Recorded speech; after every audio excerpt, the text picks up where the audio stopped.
All right, everybody, let me know in chat. Are you able to hear me? Hear me over the sound of the music specifically?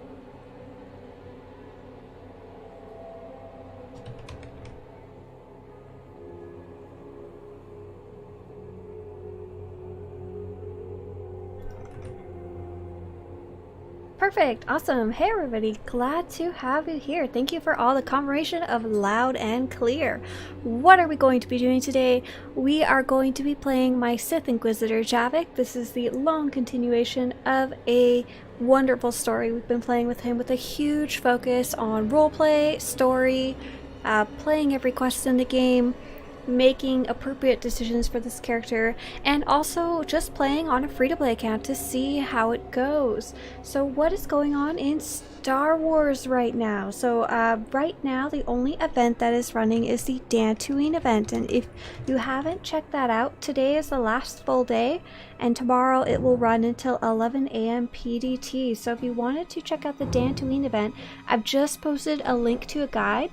The nice part is you can try out all the quests. I would say easily in an afternoon if you wanted to try it out. So I do have some quite exciting news, especially for those of you who love fashion and have been asking for me to stream more on YouTube as opposed to Twitch, because I stream every weekday morning on Twitch. That's the address is twitch.tv/Swtorista, and that's at 8 a.m. PDT, so in the morning compared to right now is my afternoon here in California. So what is going on with fashion? I also wanted a way to reward those of you who have been awesome supporters of everything that I have gotten into for Star Wars: The Old Republic, all the various projects, the website, obviously the YouTube channel, and now we've been delving a lot more into streaming. So we're going to have a fashion show every Friday on YouTube at the same time as this one starts, so 3 p.m. PDT. The only catch is that, number one, it will be on every server and every faction. We'll be hopping around, so it doesn't matter where your home server is, including the EU servers or anything like that. But to actually showcase your outfit, you will need to be supporting the Swtorista projects in some way or another. So that can be either subscribing through Patreon, which is a really good way to do it, and if you need the link to that, it's patreon.com/Swtorista, or you can subscribe through Twitch, or you can join through YouTube memberships, and there is a fairly large join button that you should be able to find if that's how you wanted to contribute to what I create. So we'll be doing that fashion show on Friday. If you want to enter the fashion show and showcase your outfit to hundreds of other players, you'll want to support in one of those two ways, and the rest of the instructions are at swtorista.com/article/ff that I just posted in the chat. And if you just want to come watch, we'll be here Friday streaming again, so you'll be able to get some cool inspiration about outfits and fashion, and then maybe we'll be running some flashpoints or something like that, depending on how many entries there are. So now we are going to play Star Wars: The Old Republic. One of the things to know is that we are quite deep into the Sith Inquisitor story. I believe right now we're finishing up a bunch of side quests on Alderaan, but if you do not want any spoilers about Alderaan, or you don't want any spoilers about the Sith Inquisitor story, though I don't think there will be any today as we work on Alderaan, now would be a good time to say hi, bye, and adios. So let's jump into the actual game now. Sweet, here's my kitty boy, Javik. He's all dressed up in Alderaan nobility clothing. Orca in chat says, I started early August and I already have 230 hours in SWTOR. Shows that I have no life. That's a bit excessive. That's almost double what I have since it came out in Steam. Need to balance doing things in real life with things in game. Not that I'm the best to talk about that. I spend a lot of time playing online games in general and working on stuff about the Old Republic. Right, where we finished off is that we had this Alderaan area it led us to, near Outpost SWTOR, and there's just a ton of quests, so many right here. So let's start picking up some of these. We'll be actually watching every single quest, and we'll be responding as if we're actually Javik and thinking about the things that he wants in his life and the things that he's been through in his past. Thank goodness you've come. I've been trying to raise an alert, but something's jamming my signal. Probe droids are lurking in the mountains. My Threnta recon team just spotted them. These droids are House Organa's doing. If they've spied our fortifications, Thul's war effort is in jeopardy. Who's House Organa? They're a pathetic family, seeking to bring Alderaan back to the Republic fold. Spying on us is just their style. Unfortunately, Organa's probes are well armed, even traveling in heavily fortified groups. It's time House Thul shows Organa our might. We must destroy these droids and retrieve their memory cores. I'll find the cores. Anything to get out of here. I understand. Eager to see action. Again, they travel in fortified groups, so be on your guard. That is surprising. And let me know in chat if you guys want me to turn these subtitles on. I think I have them turned off to have a more cinematic, immersive experience, but they can really help to understand what the player is saying, especially if they have an accent or if you struggle with listening or if you're deaf. So let's actually turn those on. They are an escape interface editor, conversations, I think. Yeah, and conversation subtitles. Oh, they should be on. Maybe it's in my preferences somewhere. Display subtitles. There we go. And let me know if they need to be bigger, because my monitor is a lovely, lovely 2K monitor, but it makes everything smaller. Kemval, the Hulk of SWTOR. I think I agree with that. Except Kemval also eats everything, which is luckily something that our green friend does not do in the movies, or it'd be a much more grotesque scene, I think. We're trying to find somebody and they're in the house here. How to become a Grey Jedi? There's really no such thing as a Grey Jedi in this game. There's kind of two things you can consider, and I'll talk about that after this cutscene here. What are you working on? Nakag agib kik benabab. Neya agam berakaki. Beraka karam kara. Ninyamak oramag yang megik. What do you want me to do? Meraka kemyam amgam nemno. You'd better make this good. Aknamakamu yang perluamka. Kalima naya kira.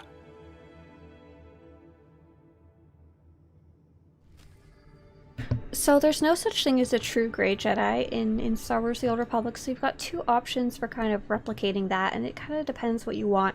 So as I'm choosing options in these cutscenes, especially when you're doing your like Sith Inquisitor or your actual Jedi story versus just the kind of general quests, you can make decisions, and some of them focus towards the light or the dark, and basically you would choose the options that you think would fit what your Grey Jedi would do, and kind of not worry about them being light or dark. So Grey Jedi would maybe choose what they think is right regardless of what the Jedi Code says, or a Grey Jedi may try and do a mix of both light and dark options. It kind of depends on what that means exactly for you.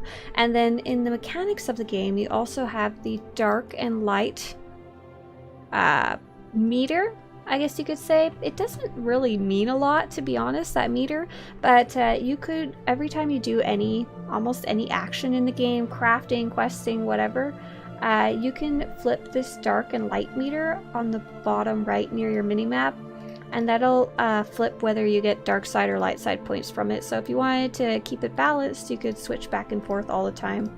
But to be honest, it seems like it'd be a huge pain in the derriere, except for very, very few cases.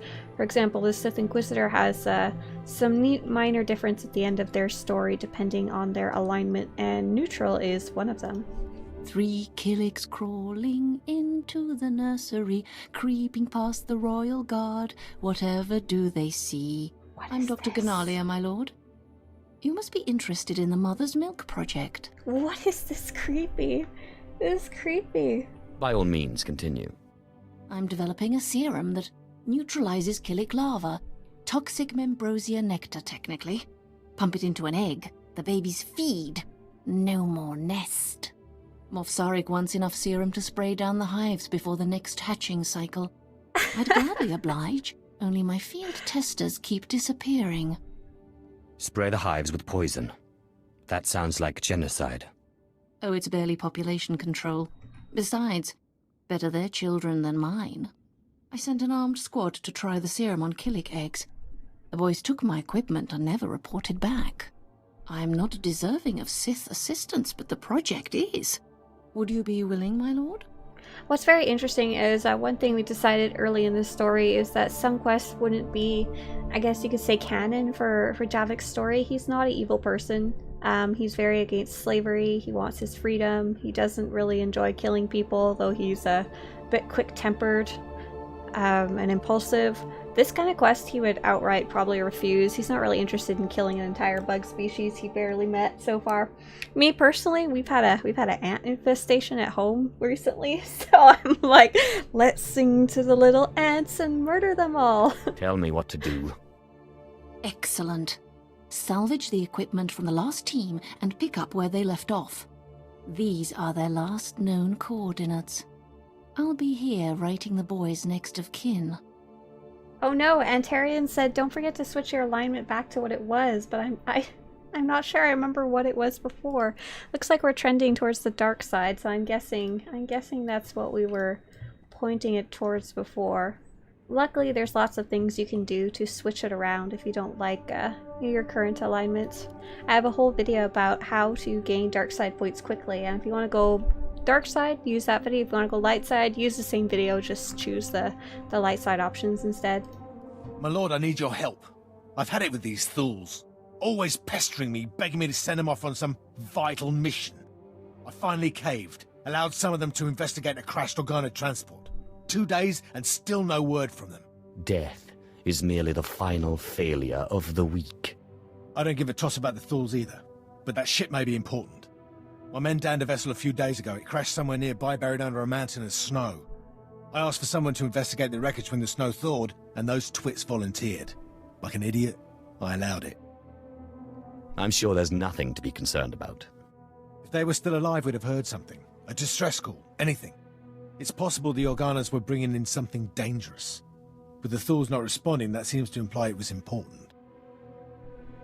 I suppose I can give it a look. The crash site isn't far. Check the wreckage, find out what the Organas were transporting, and maybe we'll solve this mystery. Mixie said earlier, "Hi Swtorista, I need to ask you for advice. I really love playing SWTOR, and I've done all stories. When I get to endgame content, I could never get into it. What should I do?" That kind of depends. What type of end content are you looking to get into? Because even for story content, for solo content, there is endgame content. For example, in the mornings, what I'm doing right now, I don't know if I'm going to be able to show it on this character because he's free to play.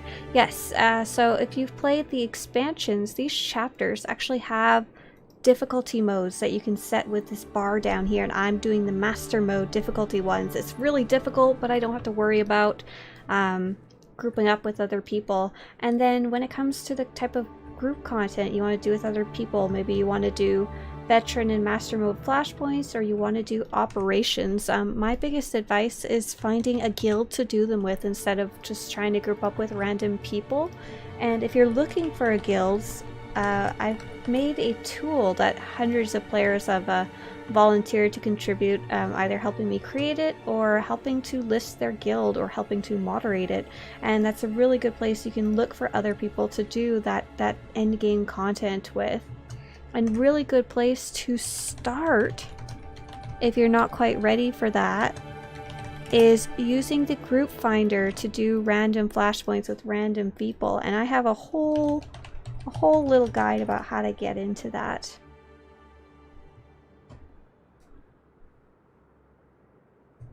Let's see. I think we've almost picked up every quest in this area now. That's pretty cool. I didn't realize we'd find such a densely populated area. Rusty wants to know, did they ever release Master Ranos from the old Dark vs. Light event? No, she is no longer available, and she hasn't been since she was originally added. They talked a little bit about the now retired Dark vs. Light event here and there because people ask about it a lot, but the general consensus seems to be that WoW players really liked the rewards between the Master Ranos and... Am I going the right way? Cool little sneaky section right here. I don't think this is where I was supposed to enter, but that's okay. Yeah. They came to the consensus that players really liked the rewards, but they didn't enjoy having to do the grind and the forced time limit to finish the crazy amount of content to actually earn her. But there is, however, just a heads up so you guys know, I'm sure you've already seen the YouTube video at this point, but there is another limited time companion available right now. Her name is Shade Vizsla. She is a... Kimbal is on passive and just watching me die.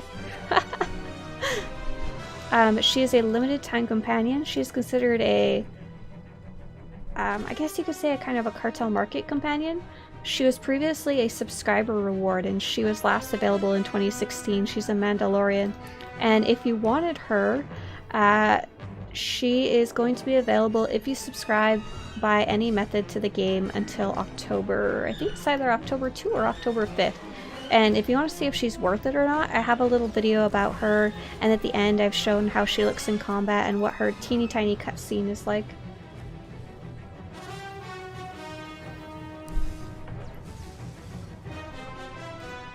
Antaria is saying, on the guild site, you can't search for CST.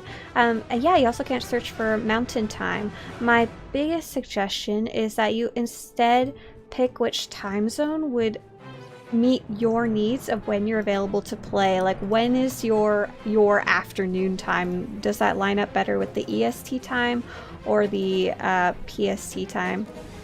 Because there's not very many guilds that list themselves as being either mountain time or central time. Like, most players are located on the east or west coast, just kind of like the population of the US is split up. Ah! Whew, this heroic is kind of kicking my butt here. It's kind of nice. I've really been enjoying, like I mentioned, I'm playing in the mornings on Twitch. I've been playing difficult content. Some of it's still breezy, but some of it's actually given a good run for my money. It's been really fun to like be on my toes instead of just kind of rolling through the content without any challenge. Ah! And this guy's putting stuff on the ground for me to get out of? That's awesome! And I'm not going to kill him anytime soon. Let's do it!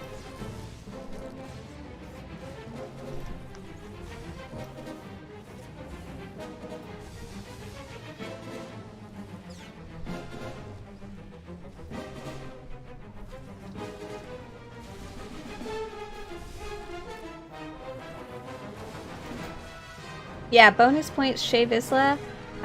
She is, she's actually broken, or she's bugged, badly balanced, I don't know what you want to call it, but she's actually, if you do testing with her, she's the strongest companion in the game when they're supposed to be all equal. Not by like a million. She's not like a million stronger than the other ones, but she is a definite strength boost compared to the other companions. Oh no! Did I need to click that? I sure hope not. I mean, I sure hope I did. I don't want to fight this guy if I don't have to. He's strong.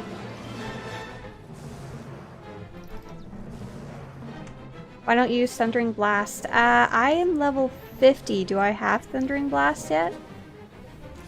You know what? I know how to answer that. Don't answer that. I'll look it up.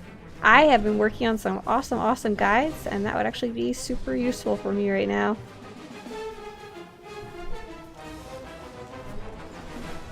I actually play this class Republic side and I really like it, but that character is level 75, so she's got all her abilities. Versus Shavik is level 50 and doesn't quite have everything yet. He has all the important stuff, I think, at this point. And luckily, I think we have 3 quick bars now, which is something we didn't have when I was playing this a couple years ago. Oh god, I'm gonna die. Come on, Kimbal, buddy. I'm gonna have to heal myself. I don't see my defensive abilities on here too. I got this bubble here.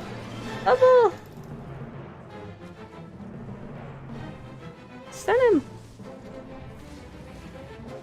Tori says you should have it way before level 50, so I'll have to go digging for it. I'm not sure what happened to it.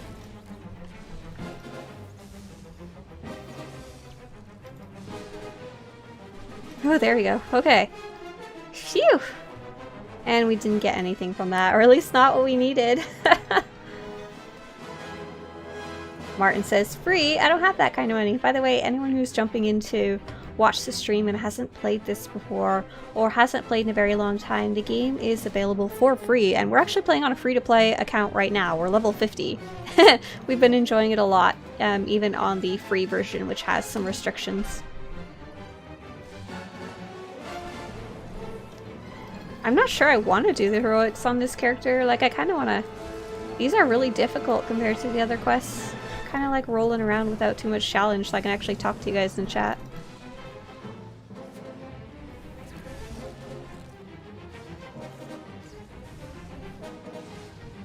Oh right, I remember why I don't have Thundering Blast on this bar.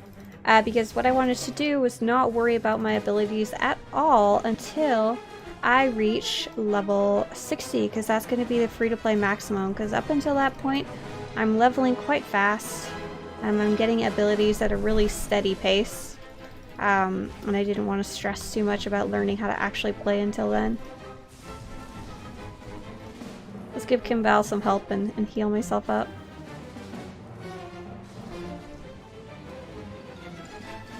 Orca says, since the game came out on Steam, has your channel been getting more attention? Yes, it has been. We've seen a lot more players in-game. We've seen a lot more players on Reddit. We've seen a lot more players on the starter planets especially. I've seen a lot more views and players asking questions on my channel. Absolutely, just more players everywhere since it was launched on Steam, which is awesome to see. Did you ever do the Iron Man challenge where you delete your character if you die? Oh my god, I would cry if I had to do that challenge. I play very casually, especially while I'm leveling. I don't worry too much about dying, and I often stop paying attention. So I think that would be a really unfun challenge for me. Okay, this heroic is random based. I don't know if I have to check every one or just hope I get one that works, but I don't really want to do this quest. So let's uncheck that. Maybe we'll come back to it later, I don't know. Don't really want to kill the same enemy over and over and over. Yeah, so during the Steam launch, at one point it had up to 30,000 players playing through Steam, and I think it's somewhere between 15 and 20 right now. 20,000? I know there's a way to check, I just don't remember off the top of my head how to do it.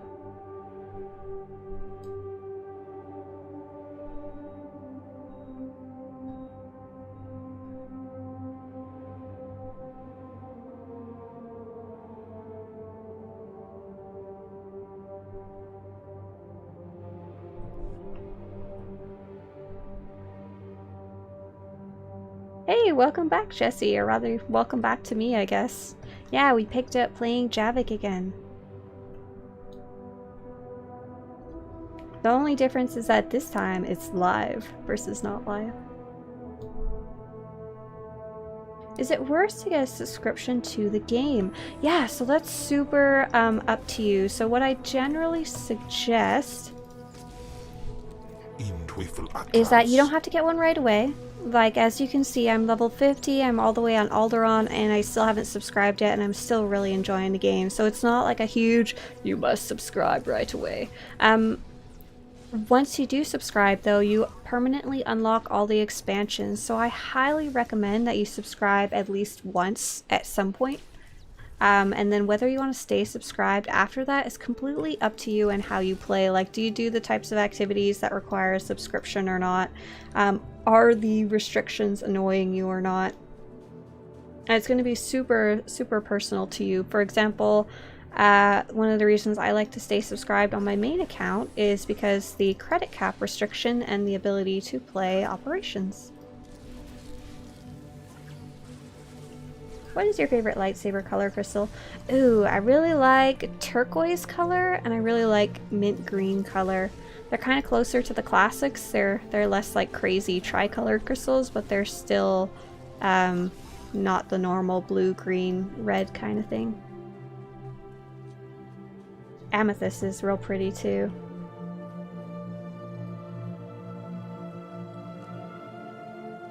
The hardest part of the game is getting good names for your characters. Changed my mind. It is hard. It's easier now that you can give them a last name at least, but still a difficult task. Heads up, YouTube chat is faster than I can follow it. So if you ask a question and I don't answer, feel free to copy paste it and ask again a few minutes later so I can see it. I'm like reading it on my itty bitty phone too.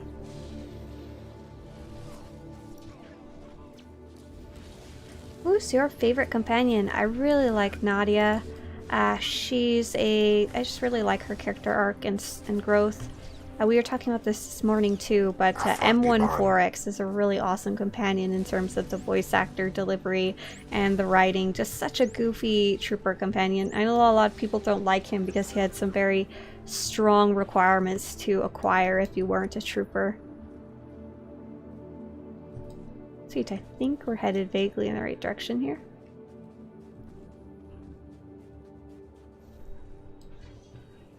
Marco says, I love your Academy videos. They help me a lot. Awesome.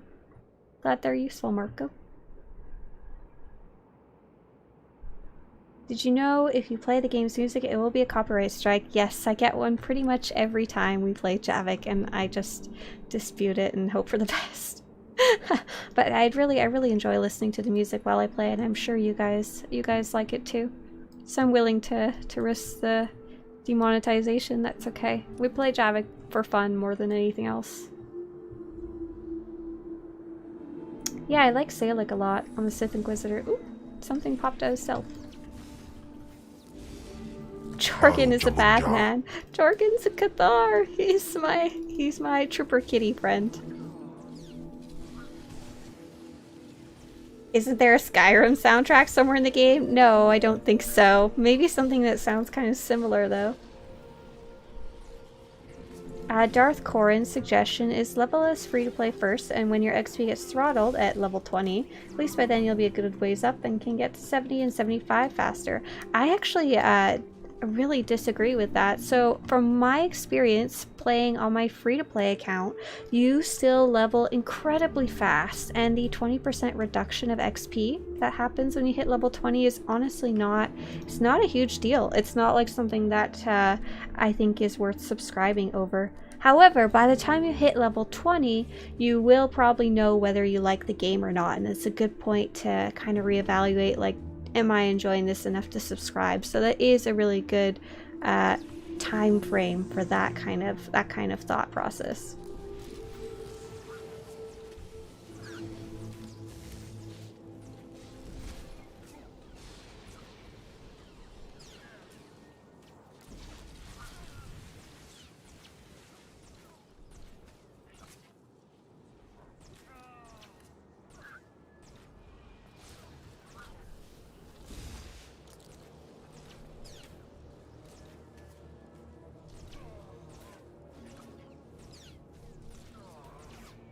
Oh, it's really warm in California right now.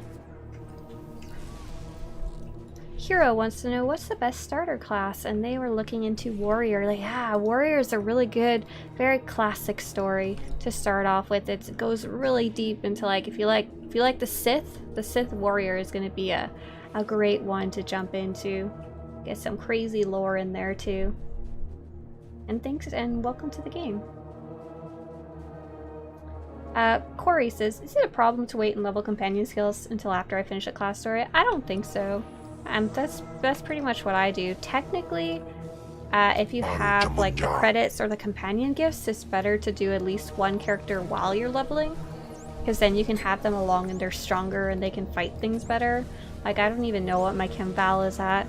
My Chem Val is at 16 out of a possible 50 influence, which dictates both his healing ability and his ability to attack things. So technically if I leveled him up now, it would be better for me, but I don't stress about it, I guess, while I'm leveling. And I don't think that many other players do either.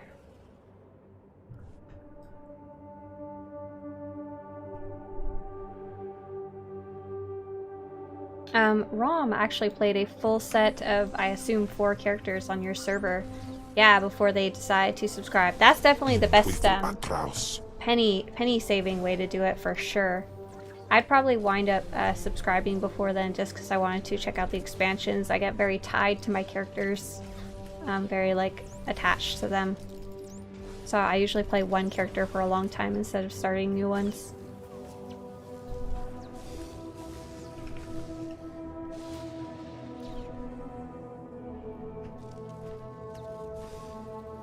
Yeah, Army has a really great tip in chat about how you can get a level 50 companion. This one requires quite a few credits in the multi-millions range, but for a level 75 player that's not too bad, and you can use those to get a special item called a compendium that will give you a auto level 50 companion of your choice.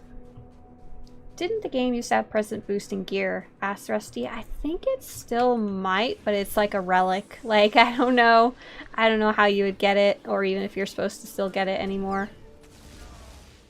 Welcome back to the game, Amarak.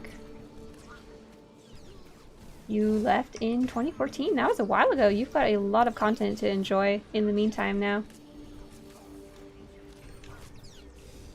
Ooh, yeah, another nice thing about playing different characters instead of being attached to a main character is you get the heroic moment abilities for all the different classes. That must be a nice little perk. I only got them very recently. I only finished my last class like a week or 2 ago. The Bounty Hunter was my last one to finish.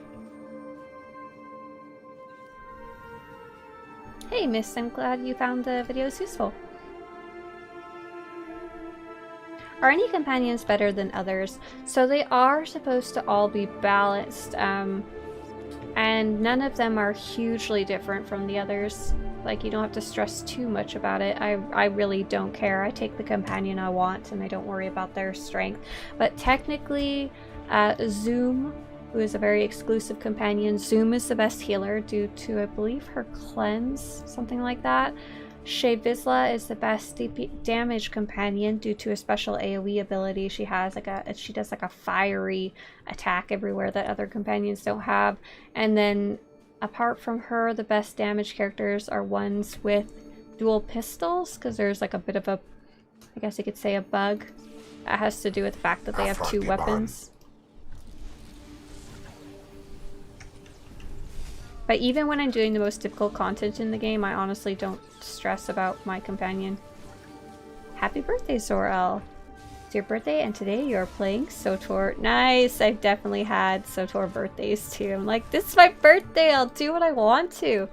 Zor-El, how are you celebrating your birthday in-game? Like, what type of thing are you playing?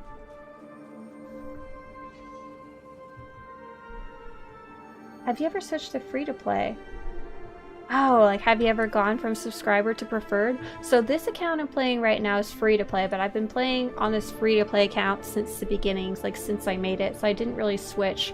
However, there was a point in the game's time when I was very unhappy with the game's direction. They were focusing a lot on story, and they were basically kind of made it sound like they weren't going to make any group content for the rest of ever. They hadn't made any for like a year, and I was like, I don't want to support a multiplayer game going fully solo, so I'll vote with my wallet, and so I unsubscribed for like 6 months.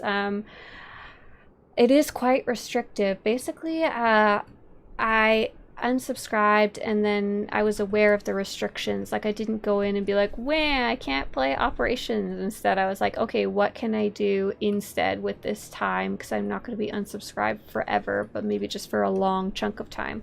So I spent a lot of time stronghold decorating. I spent a lot of time doing achievements. I spent a lot of time doing exploring and leveling. So there's a ton you can do even as a former subscriber. That's pretty cool to do as a preferred player. Another thing to know is that every 3 months you can have a full 7 days of subscription and do operations, spend all your credits, whatever. So if you want to save money, you can definitely like plan your schedule around using that referral code if you're a former subscriber. Is there any updates news about events for September? No, I have been waiting for that too. So the Dantooine event is going on right now. And it's, if you haven't tried it yet, tonight's like the last night and then part of tomorrow morning if you're in the US. And after that, we don't know what's going on. We're just waiting for them to tell us, will there be...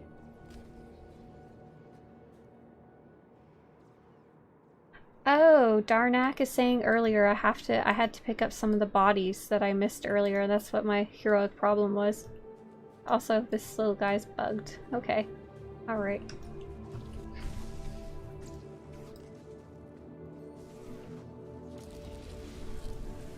So we're waiting to find out if the next event is going to be like the Raccool event or whatever else, or if it's going to be the new event that they've been teasing a bit. I don't think it will be, not quite yet, but that should be coming like maybe September, October. Why can't old free-to-play players use referral codes? So the referral system is supposed to reward two different things. Number one is you're currently playing SWTOR and you're inviting a brand new player who's never even played the game. And if you do that, and even if they make a free-to-play account, they get a little bundle as a like, welcome to the game. Your friend's already playing. Come play, come try it out. The reason the 7-day subscription is only for former subscribers is you've already shown to the developers that you're willing to put some money into the game. You're not just looking for free stuff. It's kind of a like, we know you're willing to pay, try out subscribing again for 7 days free, and if you like it and want to continue it, please resubscribe again. They probably already have your credit card on file at that point because you subbed in the past too. Yeah, Darnak wants to point out that the new credit cap is 1 million credits, which is pretty awesome. The inflation on the GTN has been crazy, but that 1 million credits lets you do a lot of other stuff that's not dictated by inflation, like unlocks and stronghold unlocks and inventory unlocks and that kind of stuff, which is really nice. Are you a subscriber now? On this account specifically, I'm playing a free-to-play account. I started as a challenge a long time ago for fun. But my main account, I'm definitely a subscriber. I wouldn't be able to do half the stuff I do and enjoy and make videos about and stuff otherwise. If you start an Onslaught, do I lose the ability to finish the companion quest from Kotvi? So from what I understand, do not quote me on this, you will only lose the ability to finish the Arkan quest. The other ones should just kind of sit there and wait for you whenever you're ready. I haven't really seen any really solid lists yet, though, about what does and doesn't autocomplete with Onslaught.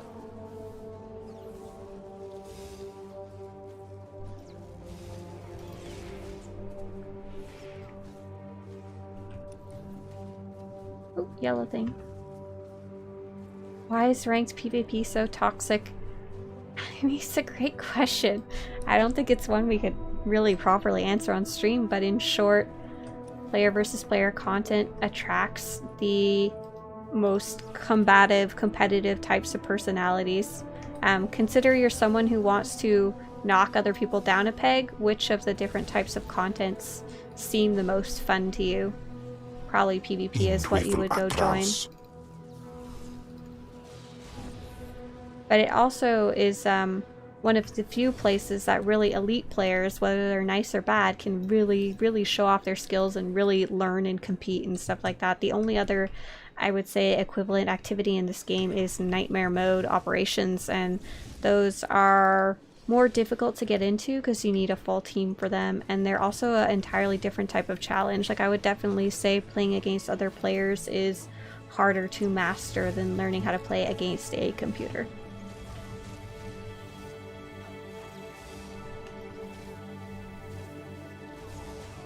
Can we do a dungeon? No, I mostly like to play by myself. A little more chill, then I can talk with you guys more in chat versus doing a dungeon where I'm running around trying to pay attention to everyone else. Okay, what's the last thing over here? There's some more equipment right here I need to destroy.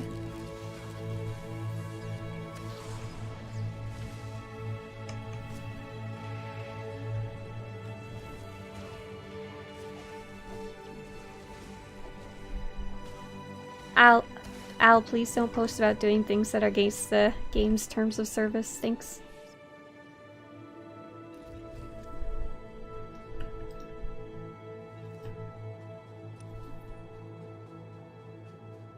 Alright, I think I'm going to ignore that heroic, because I don't want to do it. I don't want to go back to that area, even if you told me how to do it. We'll move on to the next quest, I think. Get back on the path. Sadly, I think we're now in the bonus quest area, which has it's less story. The original idea was that when the game first came out, this area was going to be so... You'd be under-leveled. Like, you wouldn't have enough XP to go on to the next section, and that was actually a big deal, because if you didn't have the right level, you couldn't progress in whatever story you actually wanted to play. So you could come back to these bonus areas, and they'd have additional quests for you, even though they're not as good as the main story. In today's SWTOR world, you really don't need to do them anymore, which is nice. They've kind of made them very, very optional. But we decided to do them on all the quests on Javik. What is your favorite weekly event? Oh, that's a great question. Yeah, the limited time events. So there's the Gree event, Rakghoul event, Dantooine event, the Swoop event. There's one more that I can't remember off the top of my head. Bounty event. Probably, I really like the Swoop event. Like, I thought it was going to be really dumb. And it's not too complicated, but every time I play it, I'll play it on like 6 characters worth of characters and I still have fun. Like, I don't get sick of it or feel like I'm grinding it. Like, it's just really fun, relaxing, silly little side quest, I guess you could say. Bounty event is probably the one I like the least, so I feel like I really liked it the first couple times I played it, and now whenever I go to do it, it kind of feels like a chore. Like there's just feels like there's more fun content available elsewhere in the game.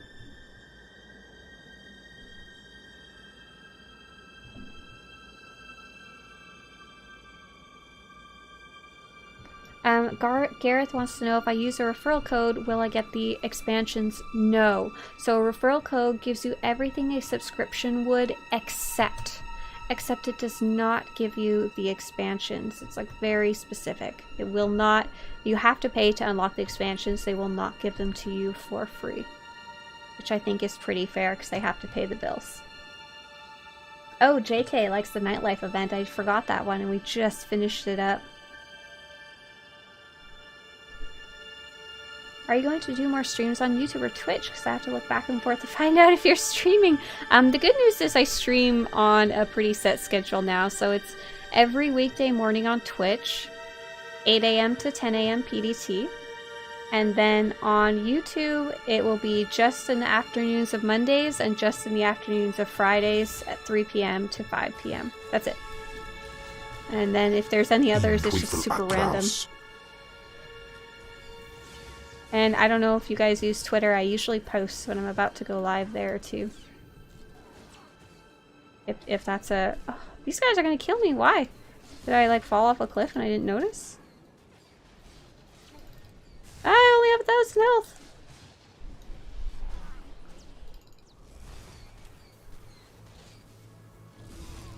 Oof. Okay.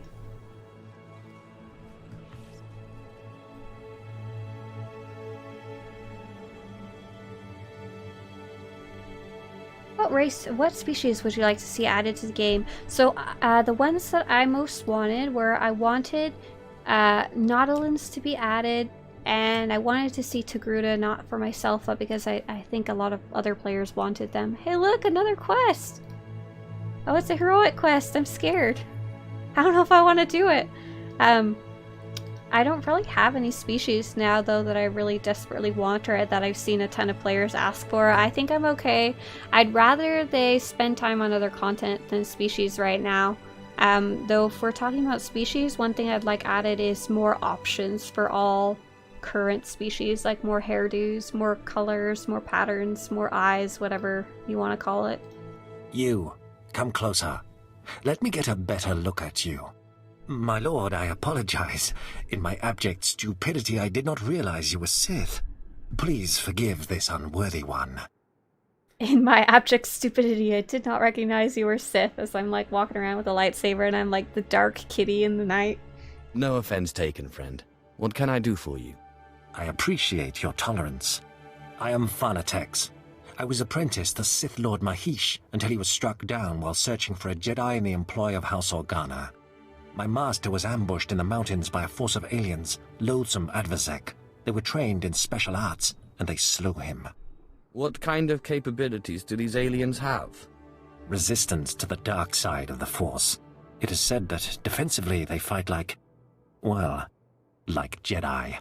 I hear these mercenaries were specially brought in by House Organa to target and kill Sith. If my master goes unavenged, they'll know their strategy is working. They'll make Alderaan a deadly trap for any Sith who lands here. Murder and mayhem await. I feed off your zeal and vehemence. Be warned, when my master perished, I felt him fall, and I felt the blow that killed him. It came from a Jedi. Guard yourself well out there, for there may be true Jedi hidden in the ranks of these hired killers.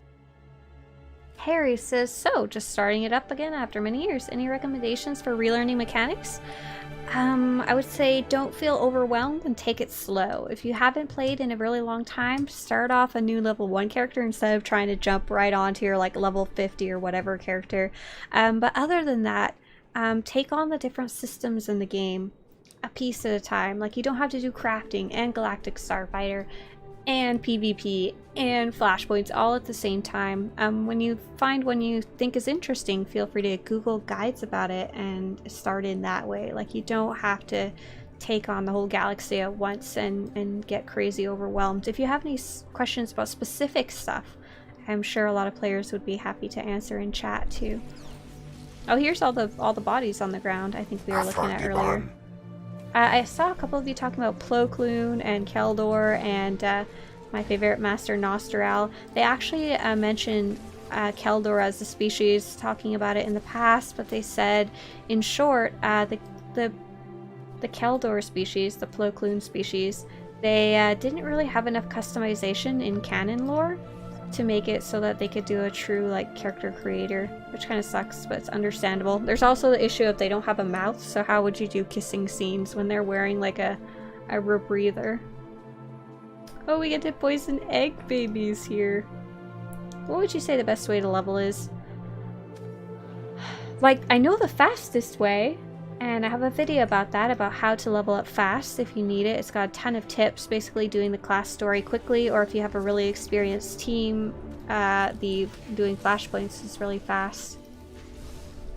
But best is super subjective. Like, I actually play multiple different ways depending on the character and what my goals for that character are. For example, I just played the Imperial Agent and then the Bounty Hunter story, and my goals for those characters were I really wanted to see those stories because I hadn't played them yet. So my best way to play those was to use as much XP boosts and everything as I could find, make my characters as OP as possible, skip all the side quests, and just do my best to enjoy that class story only. We got a lot here. Use the blood boiler on Killick nest reavers. Oh, I have an item I have to use here. I was just killing them by accident. There we go. Oh, nasty! It made it explode. But for example, this character, I'm really going really slowly, and my best way for this character is kind of really enjoy things at my own pace and not rush. Because I don't have the same goals for that character. What's your favorite class story? I think the Agent is my winner now that I've played them all. I tend to waffle around a lot. I really like the Sith Inquisitor as well. This is like probably my 3rd or 4th Sith Inquisitor. Oh, neither of these are Reavers.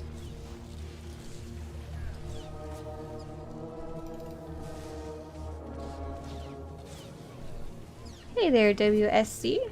Never seen you live. How are you? I'm doing good, thank you. Yeah, we're going to be streaming every Monday at 3 p.m. PDT on YouTube.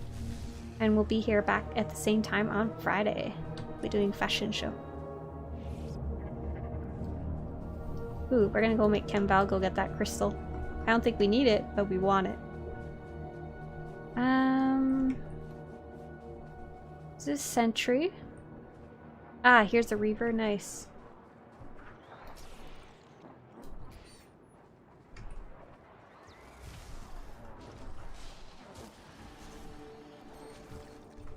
And we're looking for little... Oh, hey, a chest. Oh, here's a Reaper. Nice. Yeah, get the chest.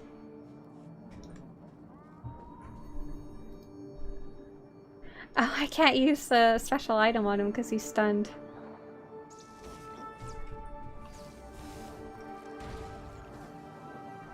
Nope, he's just bugged. We'll just kill him.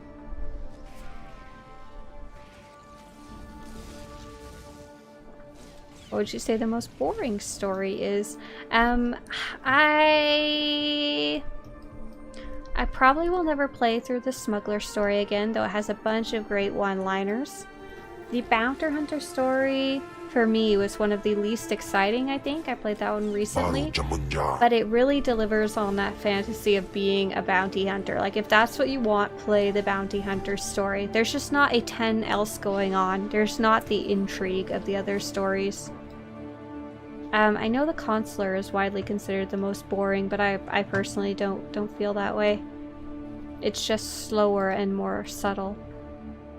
Do you ever think they will ever toy around with adding a Grey Jedi? I'm sure it's on their wish list somewhere because it comes up a lot, but Grey Jedi doesn't have a ton of meaning in terms of how the game would work right now, so they'd have to like kind of make up something new, and I'm not even sure it would fit in with what players even want when they're asking for a Grey Jedi path.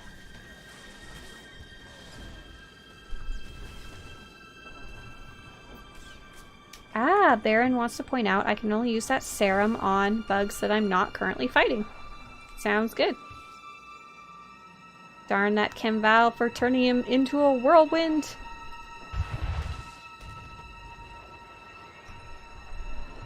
Here's a Reaver, let's go get him. No. Ooh, so sad. Hopefully it didn't bug out.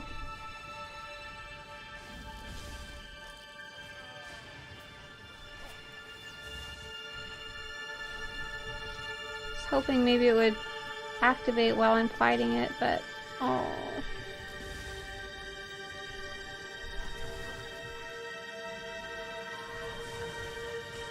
Oh, nice. Tori says they just finished their last class.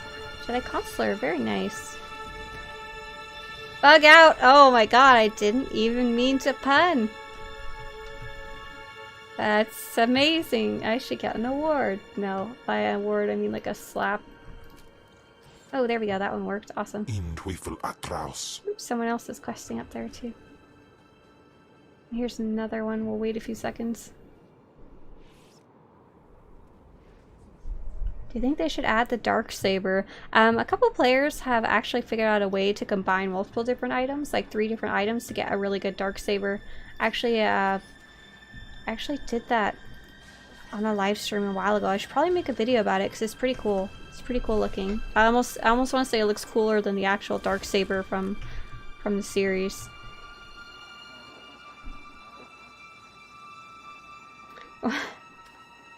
JK says, what was it like to go from making fun videos about the game to filming tutorials to finally getting recognized with SWTOR devs?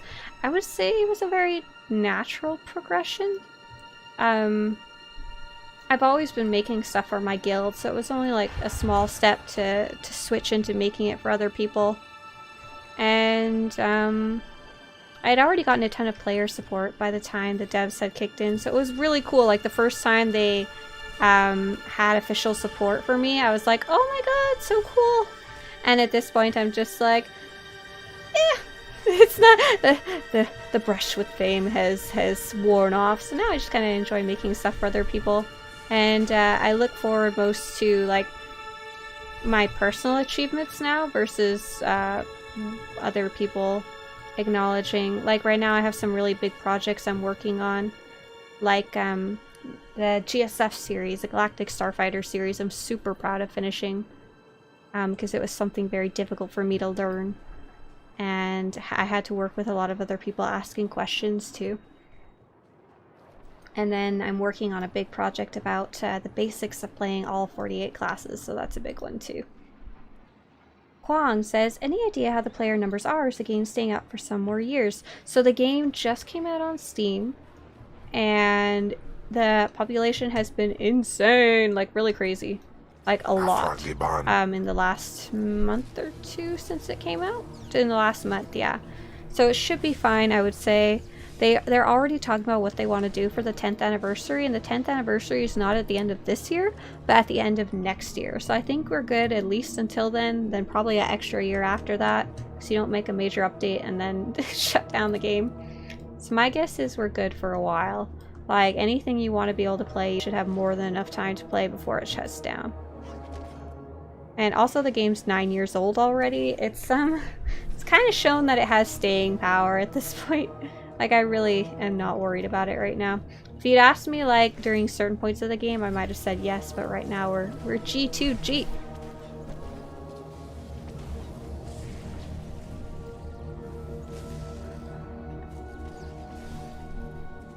Oh, you found such a super old video, JK, about the flagship tutorial. Man, some of those first videos I made are rough, but I really wanted to show, like, the strongholds. I got a much better microphone. I've actually been using this microphone's really good. The Blue Yeti microphone. I've been using it this pretty much this entire time that I've been making stuff. I had to replace the cord at some point because it got frayed, but that was about it. Like a whole $10. If you could create any item to be ported into SWTOR, what would it be? Oh dang, like any item? Oh man, that's a really hard question. I don't know if I have an answer. A lot of the items that I wanted to see have been added over time. Like, I wanted to see, like, the Viridian Crystal from Knights of the Old Republic be added, and they added it.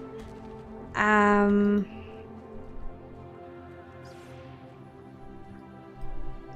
not very creative, I guess you could say. I don't know what I'd want to see. If you mean, like, a current Star Wars object, I don't even know what that would be either. I would like more decorations that have like ancient artifacts and stuff like that. I'd be down with that, like more smaller hand-sized datacrons that could be put on tables or something like that. I don't really have any huge requests at this point. There's so many cosmetics in the game that I'm pretty happy with what's available right now. Oh, here's a Reaver. Do you have a recommendation for a good silver saber crystal? No? Hang on, so if you go to Swtorista.com/crystals, Kimval will take care of me, right? Swtorista.com/crystals, white, black, gray. So there's white, gray, white, and white, black. That's all there is. There's not really a ton of options. Like, your closest I would think I would get is probably a white crystal and call it a day. What do you prefer, expansion or class stories? I think the class stories are, I would say, not even by my opinion, but the class stories are objectively better because they were able to write them for the individual classes versus having to write stuff that works for all classes. But I really like playing the expansion stories because they made improvements every expansion on how it worked. Like the Knights of the Fallen Empire and Knights of the Eternal Throne cutscenes are just like, they're beautiful, like lovely, lovely to watch. And the visuals for me are an important part of this. Being able to like see my character live is such a cool thing for me as like a living movie. Hey, Mazoku. Welcome to the channel. I'm glad you're enjoying the videos.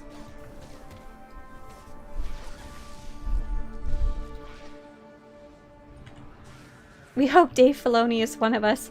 I don't think Dave Filoni has time to play the Old Republic, though I feel like he probably would enjoy, and I'm sure he's encountered many of the like characters and stuff like that. Jean-Luc Picard here. Good character, good character. Very nice. Let's see. Pop this one. Don't kill him, Kimval. He's changing. There we go. Nasty.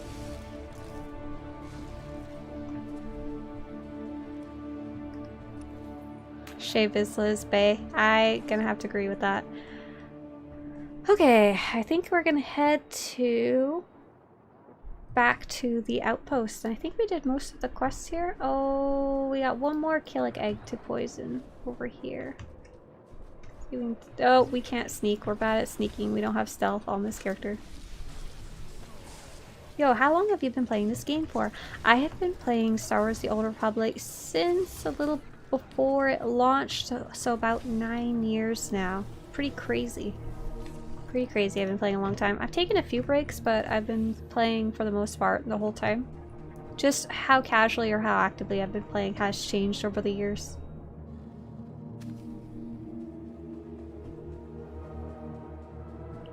Marco says, I'm level 46 and a random flashpoint drop 306 parts. Is that normal? Nope, apparently it can happen. Enjoy. Hoard those for later. So stage 2. Oh, we have one more Reaver, and we have used the destroy Killick Burrows. Oh, it's these little things over here.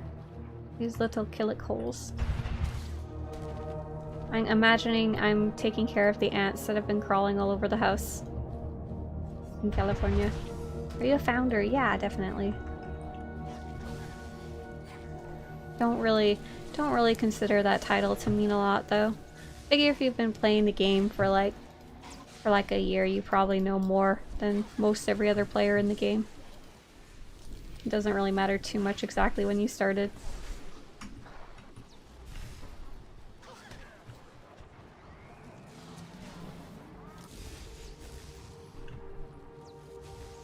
In Twyfel Atraus.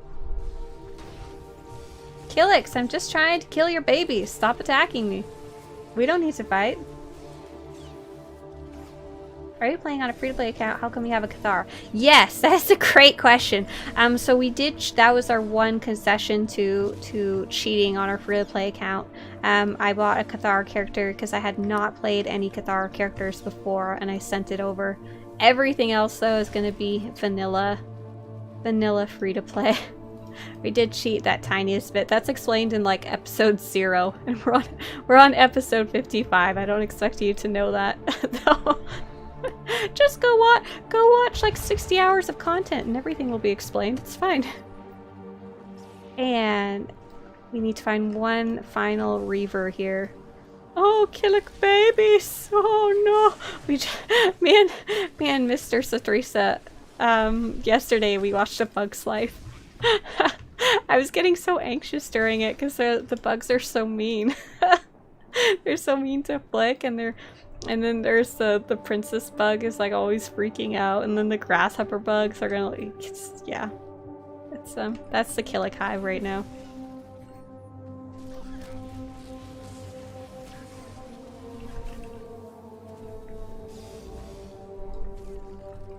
Okay, we gotta find one more Reaver, and I think then we can be finished with this little Killick area.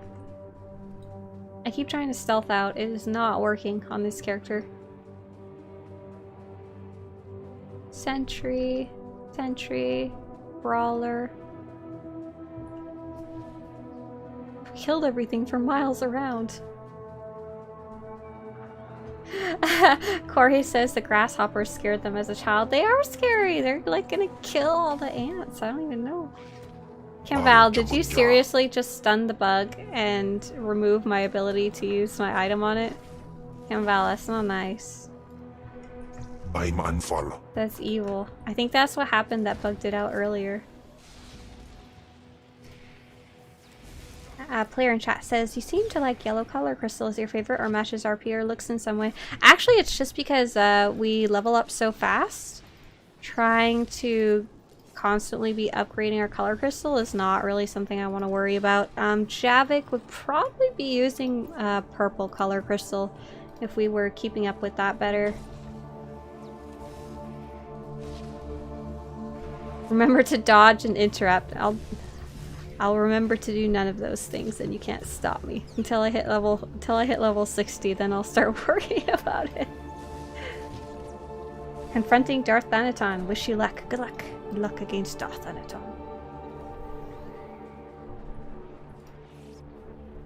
Man, I can't imagine watching any content on double speed. Like, if it's a guide, I'll just go look up a text version. If it's a like a video to enjoy, I'd rather just enjoy the video slowly over time. Scrounger. Here's another Reaver. Let's put Camval on passive because Camval's a little turd in this mission apparently.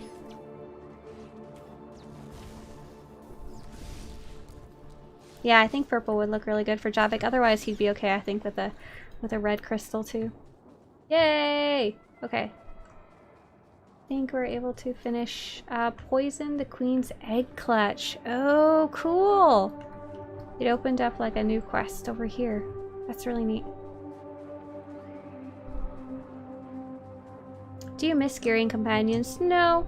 Especially while I'm leveling, I don't even keep up with gearing my own character because you don't really need gear, to be honest, while you're leveling, so I don't want to have to manage and babysit my companion too.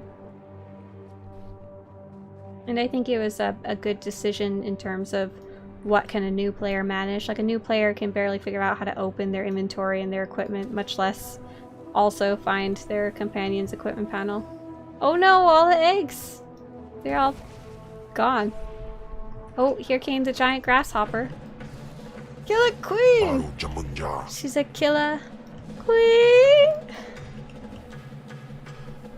A stunner.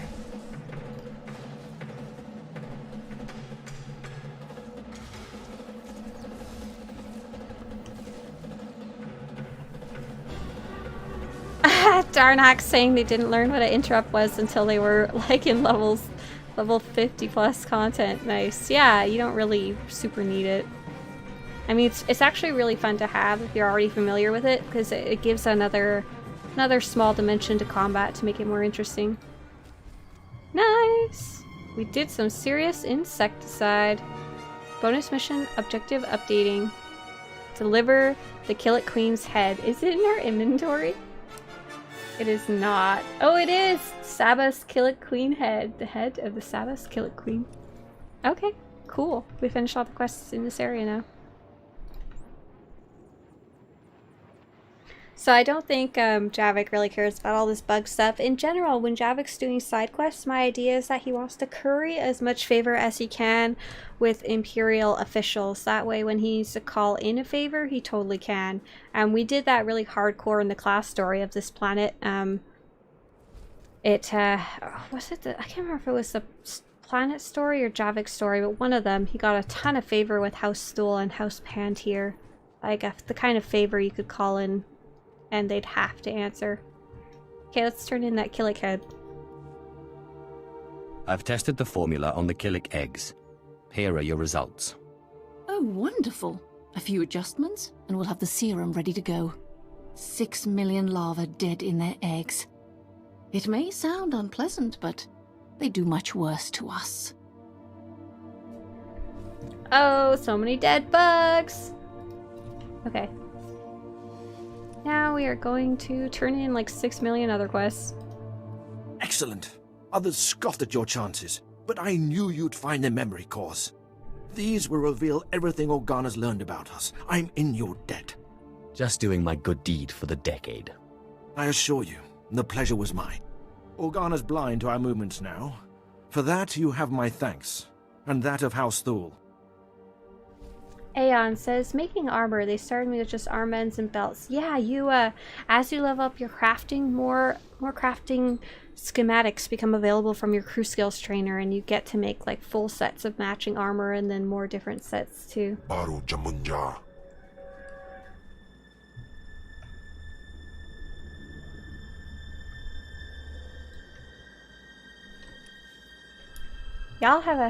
Y'all are asking me, what's your favorite title? I don't think I have a favorite title. What's your favorite mount? I really like the Varactile mount. Like, I don't care which one, I just really like those ones in general, like The from the movie. spies are dead. Here's their intel.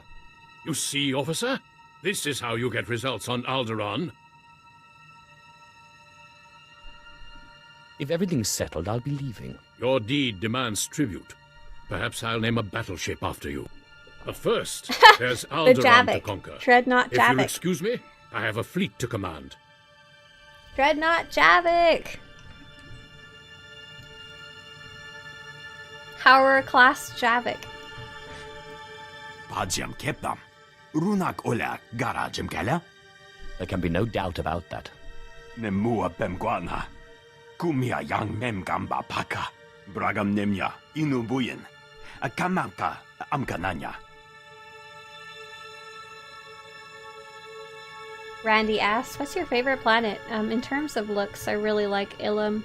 In terms of layout, Makeb's really cool, because there's all the different islands, and they're all very, very distinct. I think we're heading over to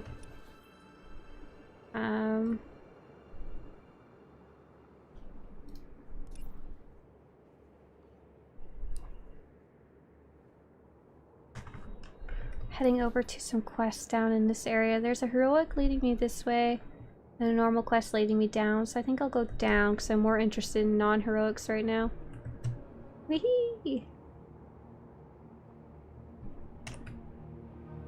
Swtorista, do you think they will add more story to the classic companions? Miss talking to Blizz and Mako and the old crew. I mean, you get to talk to both Blizz and Mako at least once in the expansions for their companion return stories, but there's 8 different classes, and each class has 5 companions. 8 times 5 is 40. There's 40 different companions that they'd have to have content for, so probably not, I would guess. I don't actually know what their goals are, though, for that.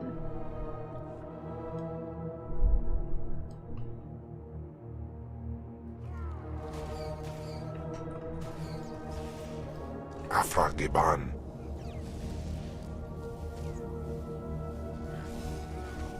What is artifact equipment authorization?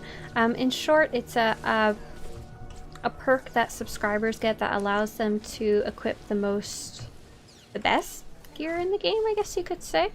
It's something you don't really need while you're leveling, but something that becomes very frustrating if you don't have it at high levels.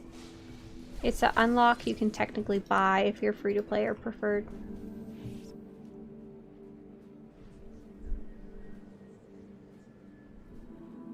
If you had to pick a romance option to marry in real life, I picked Mr. Swtorista. I met him in game. Does that count? I'm assuming you mean one of the romance options. Lana Beniko seems like she'd be a good partner. She talks to you a lot. She expresses what she wants, and she's willing to compromise to do what you want sometimes too, in the important stuff. I like Eric Jorgen. He works really hard, and he's very devoted to his what he believes in. Trying to think who would be the most similar to Mr. Swtorista. What I like about Mr. Swtorista is that I'm gonna die. These guys are gonna kill me. Okay, was that a heroic that I just walked into? No, it was not. Interesting. It looked like they were, no, they weren't strong. I just died. Apparently very tuned highly. What do I like about Mr. Swtorista? I like that he's very calm compared to my kind of craziness. He's very chill. He doesn't get like upset about things very easily. He kind of just goes with the flow versus I kind of worry a lot and I'm anxious a lot. I'm very, very ambitious and he's a little more like he feels like we don't have to do everything, which is really good balance to my zaniness sometimes. And he's just the thing that made me want to marry him is that he's literally the kindest person I've ever met, and I still haven't met anyone who quite tops it. Like he doesn't like, sure, he gets frustrated and sure sometimes people annoy him, but he doesn't hate people. Like sometimes I really hate people when I shouldn't, but he just doesn't naturally, and it's like so wonderful to be around. So I don't know what companion you guys would have to let me know which companion you think fits that the best. Oh, why am I dying? What's killing me? Like this is harder than the Master Mode content I was doing earlier.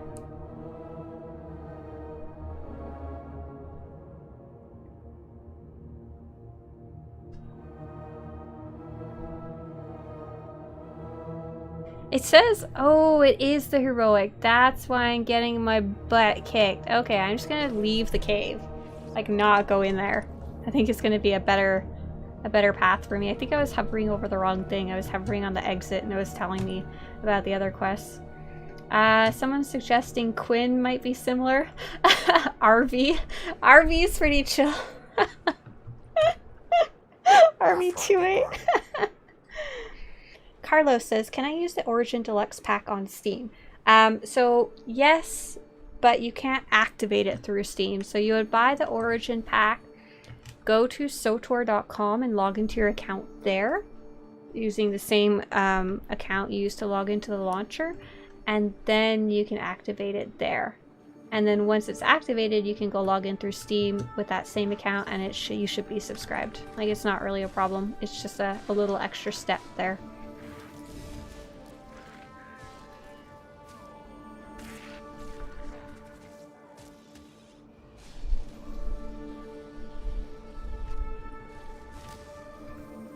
Do you have the Crest of the Dreadmaster? Ooh, is that the one with the, like, the feathers coming out of the side? I have the first one that you can get from the Section X boss, Dreadtooth. But I don't have the one that you get from that special boss. Though I think I've done the blue sparkly one in Terror from Beyond, but I haven't done the red one yet. Our group just never quite got there. Okay, so I'm not gonna go in that cave. Goodbye, cave. Goodbye, evil heroic. Do you play other games aside from SWTOR? I actually play quite a few games with Mr. Swtorista. We play a lot of couch co-op games, like games that we can play side by side. For those of you who know our little story, we lived far away for a very long time, so I really like being able to play and like be right beside him. So the most recent one we played was called Wilmot, W-I-L-M-O-T. That was really fun. If you like sorting your inventory, you'll like that one. And we play a lot of story games that are like walking simulator games, like where there's not a ton of gameplay, because those are fun to watch as a second player, even if you don't get to play. And the one we're playing currently is Divinity Original Sin 3, which is I kind of obsess about, and we're playing it all undead playthrough. And then by my other MMOs, I play Guild Wars 2, but it's been very, very infrequent when I have time, kind of thing. I was really enjoying playing with Mr. Swtorista, but it kind of sucks that we can't play side by side because we each have to go to our own computer in different rooms to play instead of actually like sitting side by side to play. Colin says, how long will it take after you redeem a code to get the item? It's super random, man. Some of them they should redeem right away. Sometimes you have to log all the way out of the game and restart it. Some can be all screwed up and not show up for a while. Have a good one, Anthony. Yeah, I don't really want to buff up my... I'm not looking really to run heroics or difficult content. I'm just kind of doing the story for this character, so I'm not really stressing about optimizing on this one. I really like Guild Wars 2's exploration. There's just something about it that's really, really fun, and you can just kind of roll and explore, and there's lots of stuff to find in the world missions. I like that you don't have to find a group to do them. Either there just is a group or there isn't, and you just can join by running into the fight.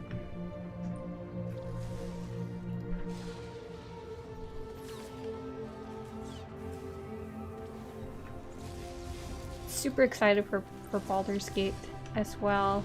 Mr. Swtorista's played all the old ones, and I'm looking forward to it because I'm pretending it's going to be Divinity Original Sin 3. Oh, I said 3! I meant to say 2. I really enjoy number 2. I've been calling Baldur's Gate Divinity Original Sin 3. I know it's not, but in my head it is. That's funny. Thank you for pointing that out.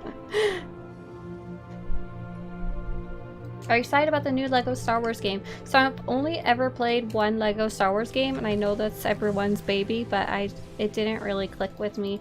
Or at the very least, it didn't click with me playing with a second person. I was having trouble like obsessing about the little coins that you can go collect, because when I play games like that, I'm like, oh, must get every single little object, must loot every box, must poke every item you can get, and that was becoming really unfun with 2 players. I was finding like it doesn't let you explore independently, if I remember right. Like we were stuck on the same screen.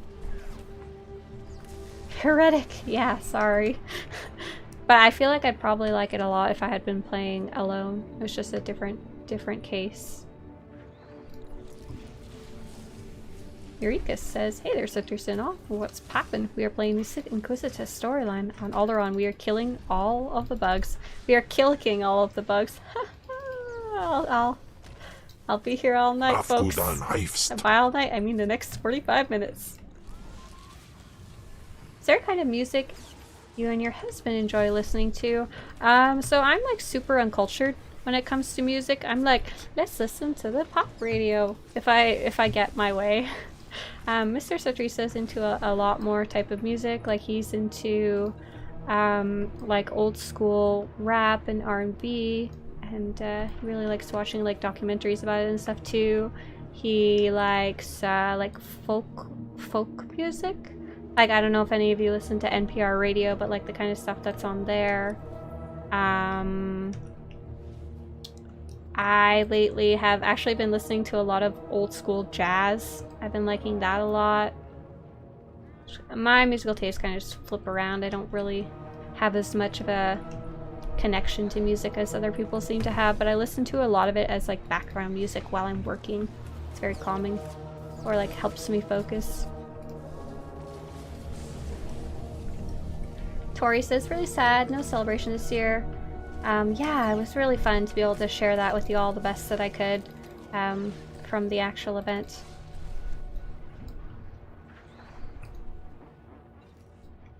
Mix says, I can't believe you're doing a live stream. I joined recently on level 20, Bounty Hunter. And this game seems cool. I'm glad you're enjoying it. Am I going the right way? I sure am. Yeah, Bounty Hunter, I just finished playing. It was a lot of fun. I liked it. I liked the ending, what you get to do. I won't spoil it for you. We're killicking all the Killicks. I wonder if we're gonna get to talk to Lord Zash in a while. We've been gone from her for a long time. Doing all these random quests on Alderaan. Technically for like 2+ years, but I don't think Lord Zash knows about that. Gamer Dude wants to know, who is your favorite companion and least favorite companion? I really like Nadia. I like her in the story, like the story arc she does with the Jedi Consular. There's something I have to click here. I don't know who my least favorite companion would be. Probably Skadge.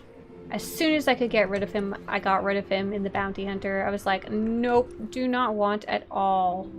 None of that. Cool, looks like we're heading the right direction to get out of this cave and then go to the next section of this quest. What is your favorite class? The one I like to play the most is the Vanguard tank. I'm just gonna run, hope they don't notice me. The Vanguard tank on the Republic side is my favorite one to play. I just really enjoy playing it. My favorite class story, probably the Imperial Agent. I've also been enjoying a lot of other classes, like I like the Lightning Sorcerer a lot. I've been playing my Shadow tank and Assassin tank a lot too, because I like being able to stealth out and be a tank at the same time. I've been hopping around between characters a lot lately. One of my goals for 2020 was to try and learn all the classes, at least at a very basic level. Like, not master them, but at least have tried them and do a little more than just button mash random buttons.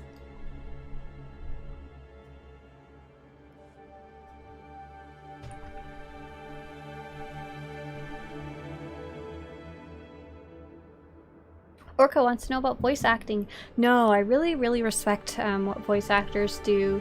The amount of difference it is between just like talking to you guys, as well as the difference between reading a script, like what I normally do, is very different. You've got the acting side of things, and you have to be willing to do it for 8+ hours a day. I don't know if that's something I'm interested in. Plus, I also really like my day job, whatever you want to call it. I like working with tech and writing and content creation, and if I did voice acting full-time, I couldn't do that, so I don't really have much of an interest in it. Unless anyone wants to pay me like $3,000 an hour or something, I'm down, you know? But I'm not interested in making it a career, and I wouldn't dare trivialize voice acting as something you could just jump into without like practicing it as a craft. Because I really, really admire what voice actors do.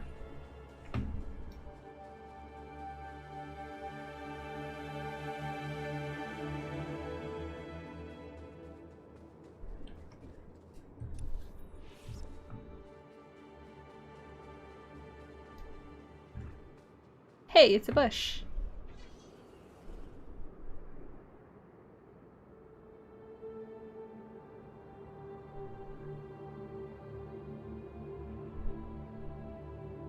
Mirikas, it sounds like you're watching something really interesting there.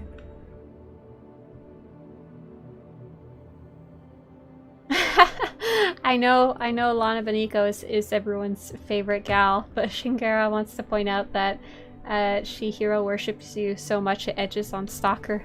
I don't...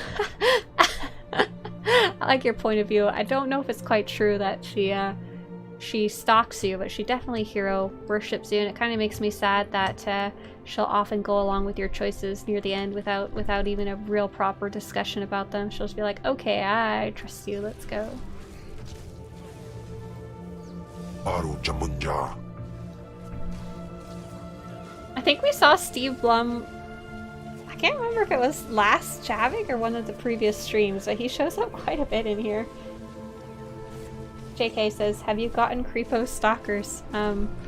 Unfortunately, yes, which is why, like, we don't share personal info on the internet. Oh!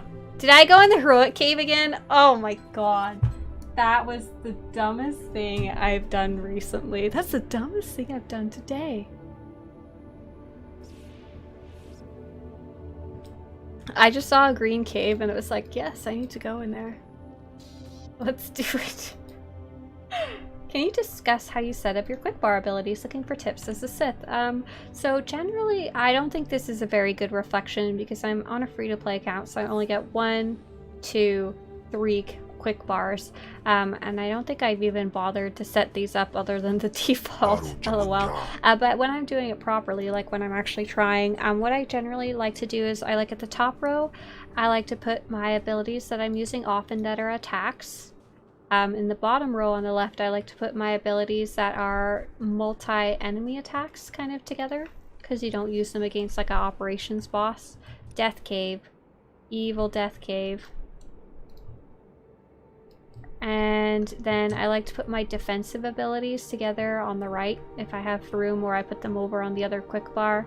And then lastly, all my mechanics abilities like my pushes, my pulls, my stun breaker, my interrupt, I put them all together on the right. I just in general kind of group together the things that are similar, so like when I'm dying I can just go to that defensive bar, and even if I don't super know that class well, I know that the shields and heals are going to be over there, and I can button mash them until I actually know them better myself.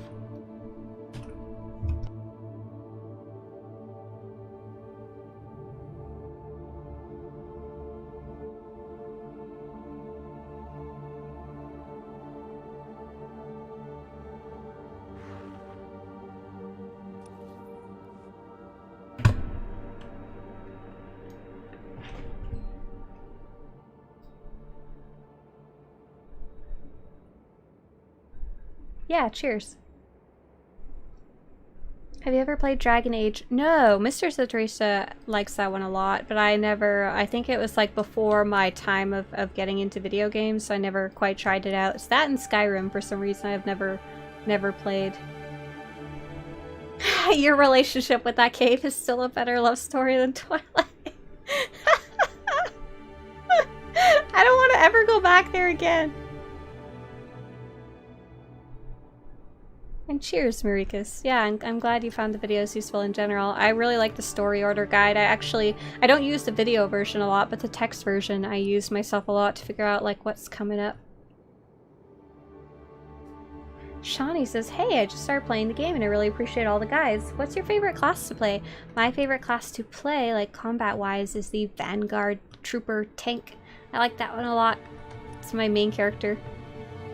Gotta say though, the class we're playing right now, the Sith Inquisitor Sorcerer with Lightning Chosen, is a lot of fun. Like, you can just mow through enemies really quickly and really smoothly. Okay, deploy the Brood Totem. I'm not entirely sure what this means or what it's gonna do.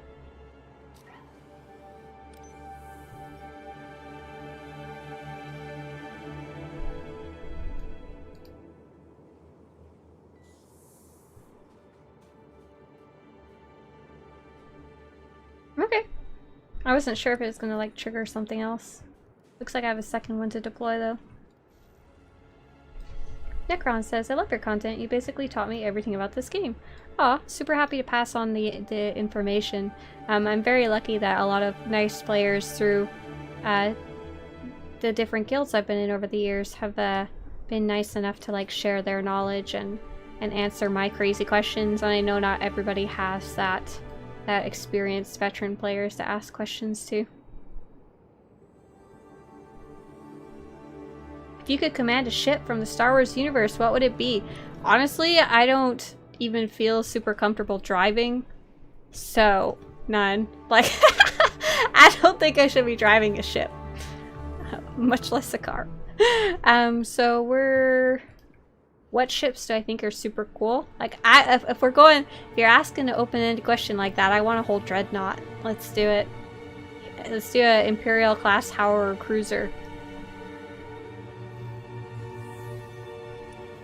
Who's your favorite Mass Effect companion?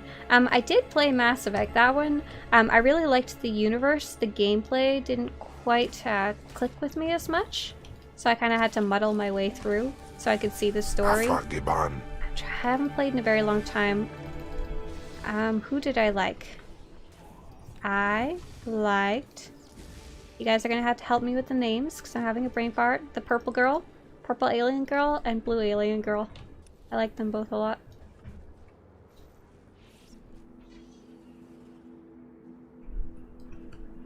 Oh, Garrus is cool too, I remember him. The only ones I didn't really like was, I think his name was Krex, or maybe that's a species.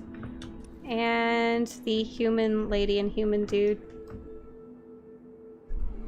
Tali and Liara. Y'all know exactly who I'm talking about. Purple girl and blue girl, thank you very much. Do the renowned packs get better with level, or will they always give out green stuff? So Lumiere, the way most gear boxes in the entire game once you're level 75 work is that they're based on your item rating. So your item rating is right here on your character sheet. Right now mine is 90. Hopefully yours is a lot higher because I'm level 50. And as you upgrade that by equipping better pieces of gear, those gear boxes will drop better stuff. So for example, my character, let's say they're 270. If I find a piece of gear and I roll over it in my inventory and it's 271, I'm going to equip that. And if I'm lucky, the next box might drop a 272 piece. So the better your item rating, the better stuff that's coming out of those boxes. And then there's all different types of boxes in the game. And like the better quality of the box, like the harder content you did to get it, the more likely it's going to be an upgrade.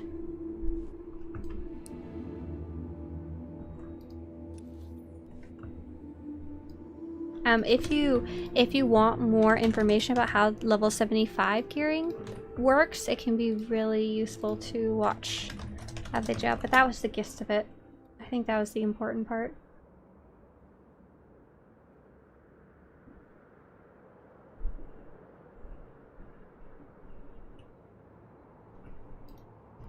The brood totem works. It lured the Killiks to the Organa forces. The science boys will be happy. Me, I hope it means we go back to killing aliens instead of baiting them. It's been a pleasure to see you in action. You ever need a hive extraction team or a couple tons of xenotoxic torpedoes, you give the bug hunters a call. Nice. So at some point, I think it would be really cool if we had Javik return to Alderaan and like buy the Alderaan stronghold. I don't know how we do it. Maybe we could use escrow or something like that, because I don't want to break his free-to-play status to get that.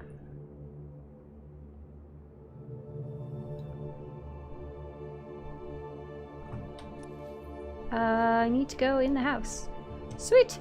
And we'll imagine that all these bug quests, he's doing it to help rid his future home of bugs. Yes, scientist Solarian. I can't track the Killiks without satellite data. Your confession has been recorded. This is madness. Sith, tell him. I'm not after your military secrets, but I can't fight blind. Ooh, we can threaten her. You're a guest of the Empire, but there are limits to Imperial hospitality. Do not step out of line again. Dun, dun, dun. I grant that I have trespassed. I apologize. You can supervise me as I check my data. Then I'll show you what I found.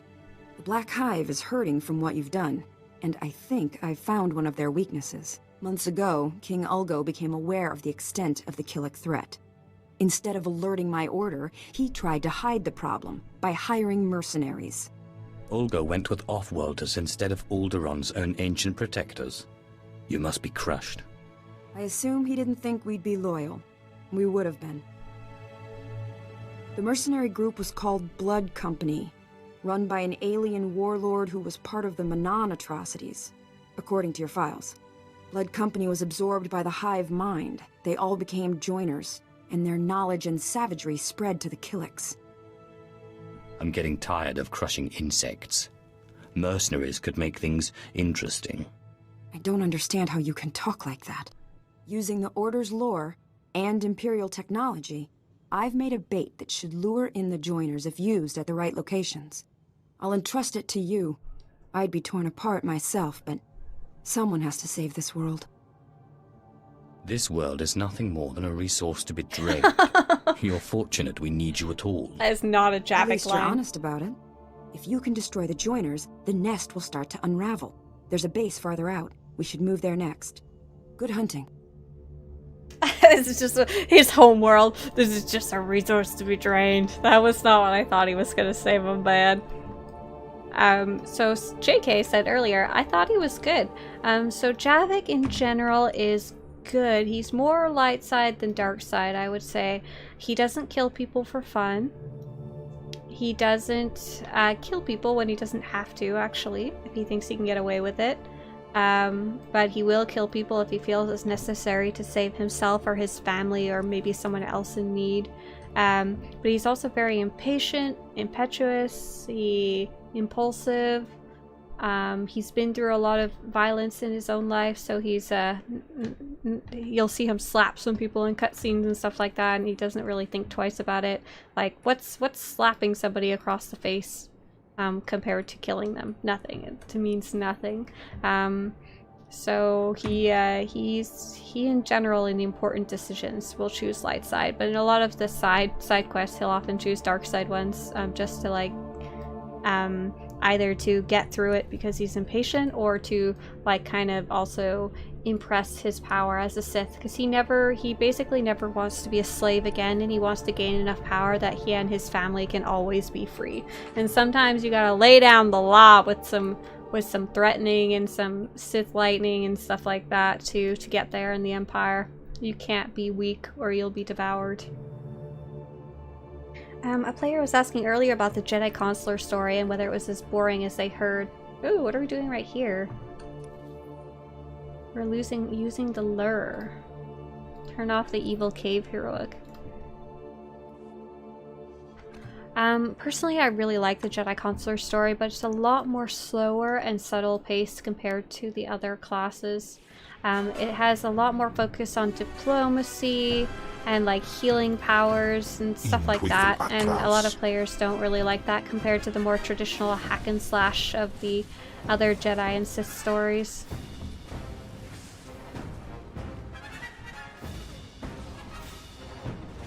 But yeah, I like having characters that don't choose just necessarily dark or light side. That's why it's fun to kind of pick out their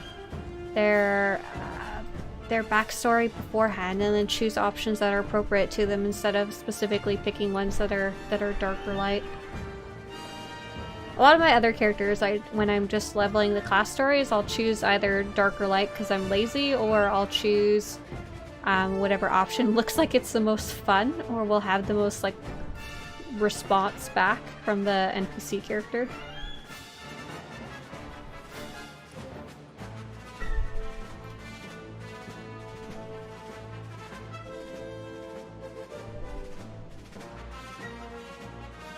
You should get the verified check on Twitter. I'm okay. Everybody knows who I am. We're fine.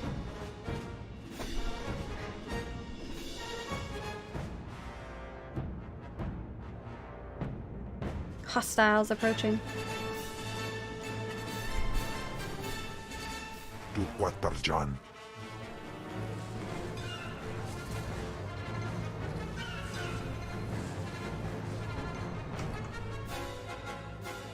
Oh, the end. Okay.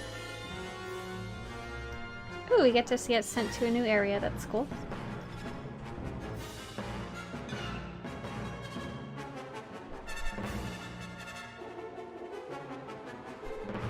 Did you ever play Empire at War? No, I never played that one. Is that the RTS one? I'm trying to remember. I played a lot of the very old Star Wars games, and then at least tried out most of the newer ones, but there's kind of a little gap where I didn't get to try them.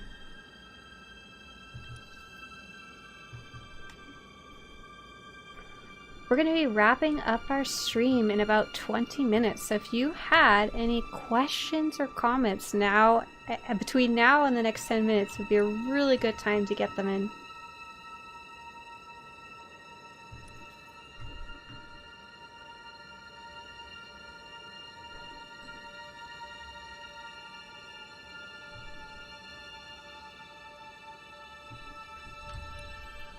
Oh cool, Bill Camp. This will be a new character we haven't talked to yet. Oh, and some more quests! Lieutenant, Chanya Madal of the Order of Extermination sent me.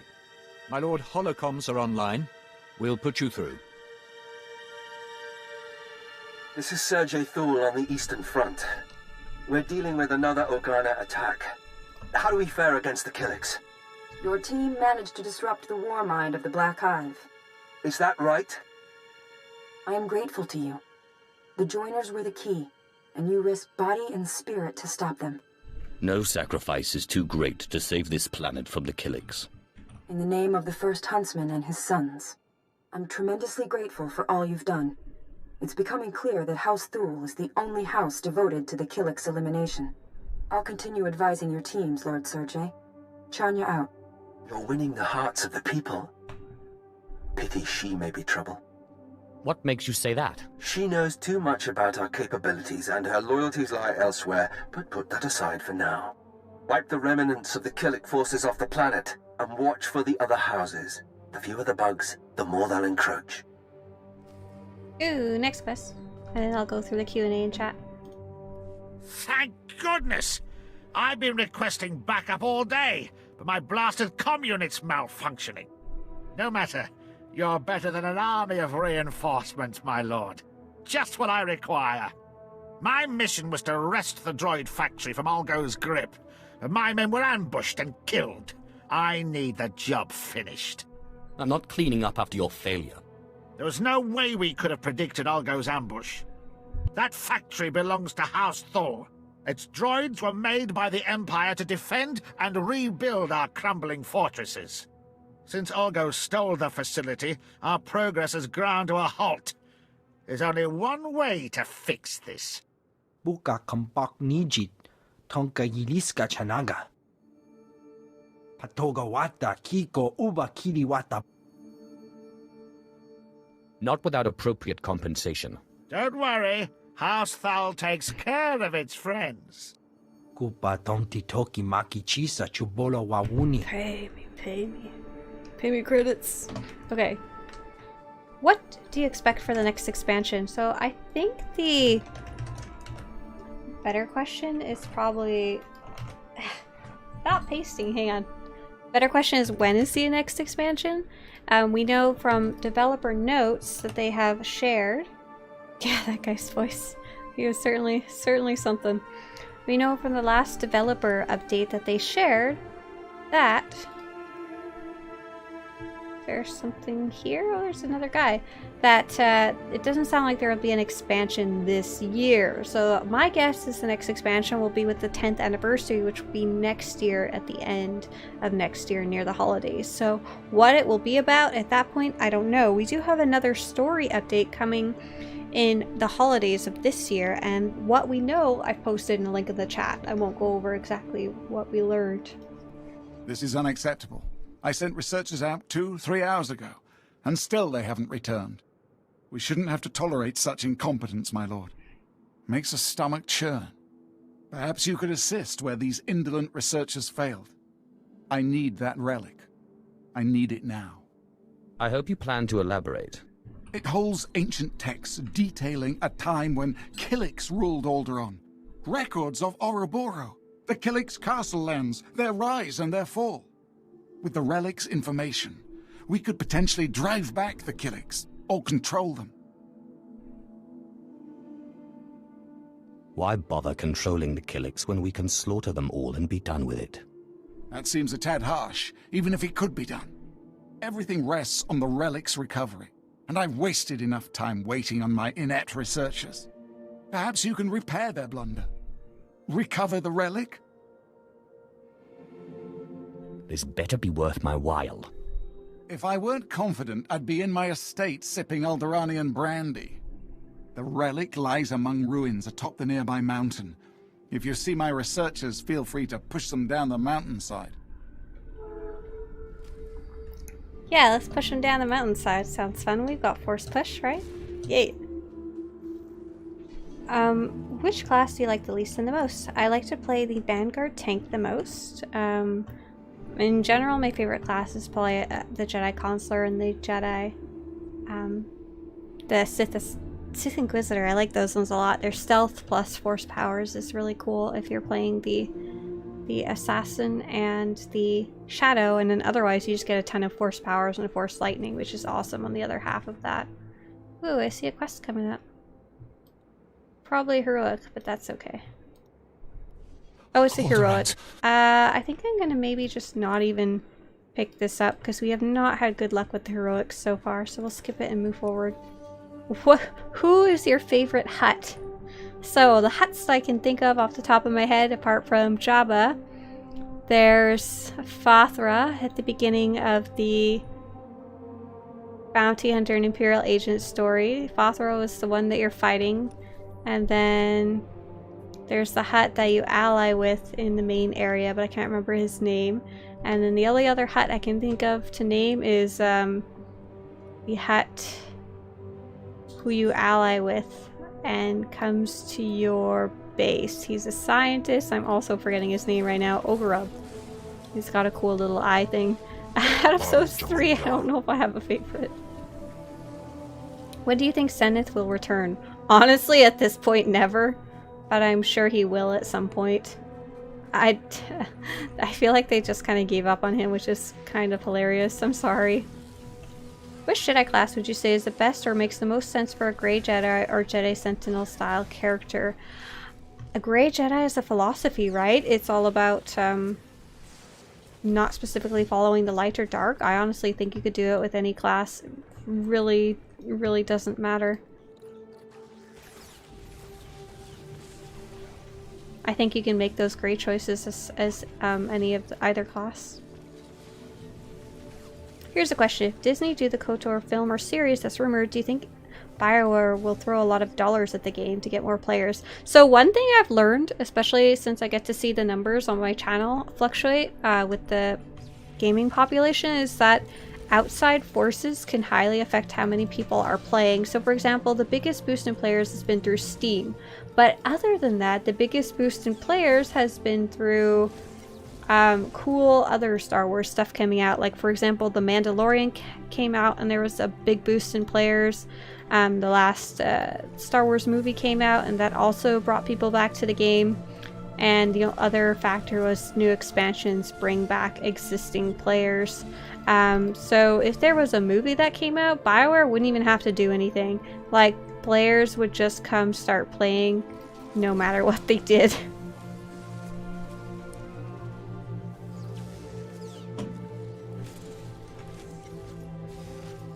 New to the game, but does SWTOR have night-day cycles? No, sadly.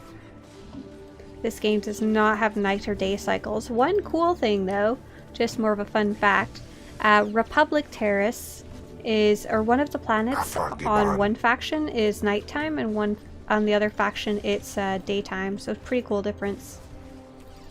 But the day-to-day ones do not.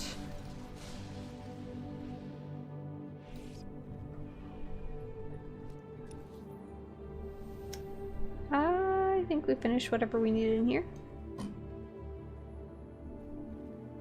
Yes, Arkin's voice actor has, ooh, if you guys want a little spoiler, another player named Duck Sauce. I think you can see the interview on Swtorista.com. I posted a link there. A player has interviewed Arkin, who is a character from the later expansions, and the voice actor had a really good interview. Not only did they reveal that they did some voice acting lines for Arkin, they also revealed they did some voice acting lines for Thexan, his dead brother. So we're very curious about what that means. Even the voice actor themselves probably doesn't really know what that means. Like, they don't know if it... they don't get the context often. They just get the lines to read out. Retrieve the Killik relic. So we don't know if it's going to be a flashback or something crazy about Thexan returning. My guess is it's a flashback, or like maybe a trailer or something. So that's cool.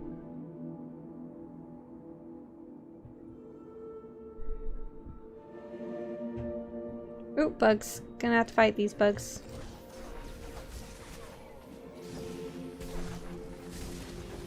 Baru Jamunja. Janesh says, I'm currently doing the quest for the Dread Masters. However, before I started the quest warned me to do a few operations. However, like doing solo, are the operations important? So the Oricon questline is something they were trying out. Operations are 100% meant to be done with other players. You can't do them solo. Funny enough, some of my friends are doing them 4-man, but they're meant to be done with 8+ players. So it's not something you can solo, sadly. What they were trying out was, how would it be like if we did a story that culminated at the end with a big group content mission? Wouldn't that be cool?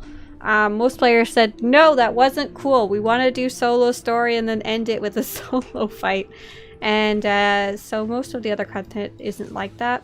But unfortunately, you won't be able to finish that story all the way unless you're able to do an operations group.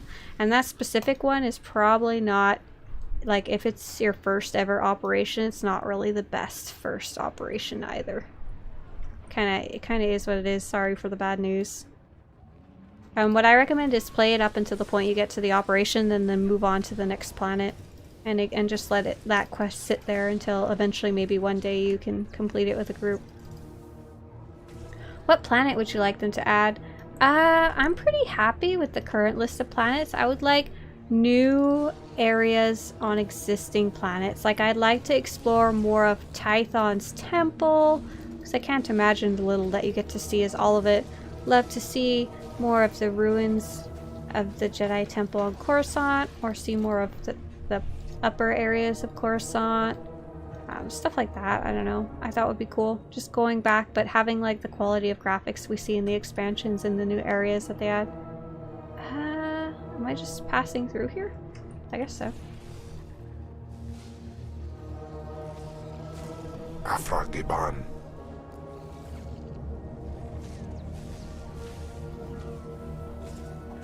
Ooh, a lot of questions. Sorry, trying to catch up.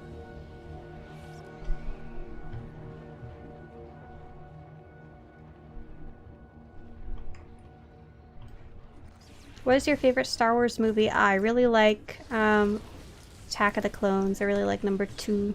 I just like a lot of the scenery you see there, like Camino and Coruscant. Captures my imagination well.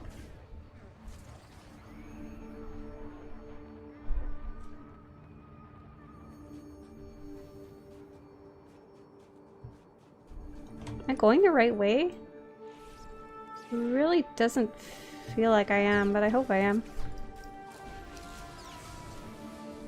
Yeah, something that would be cool to see is if they added a way to do operations solo, but they're honestly wouldn't be that fun solo.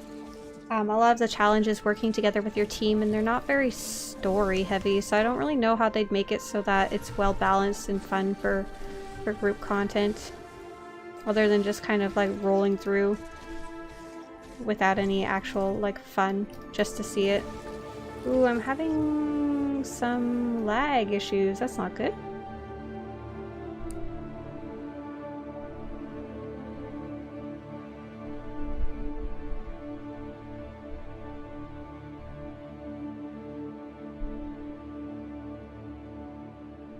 I think this is actually, once I revive, a really good place to call things off for the day. So let's talk about let's end this stream.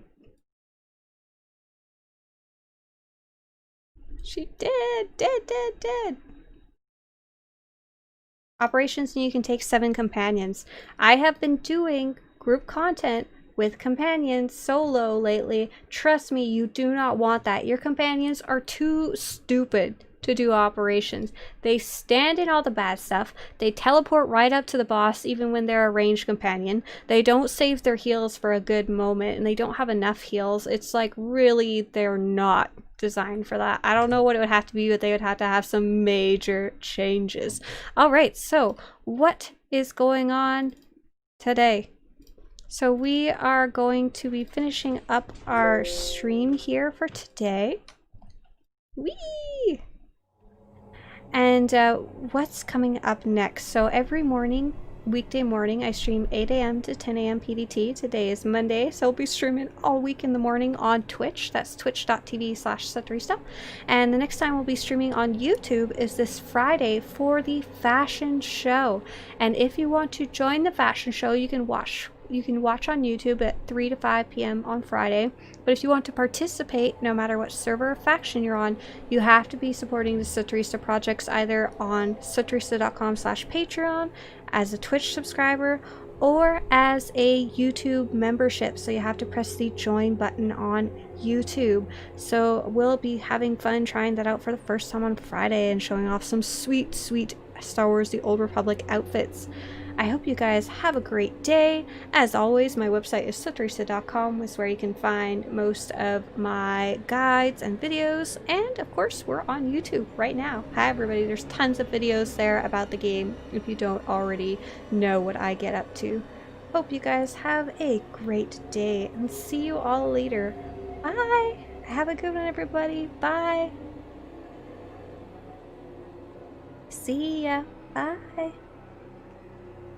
The best part about the fashion showcase, it's not a contest, so all you gotta do is show off. No prize, just sweet fashion. Bye! See you, everybody! See you tomorrow if you're coming early on Twitch. See you Friday if you're waiting for the next YouTube stream.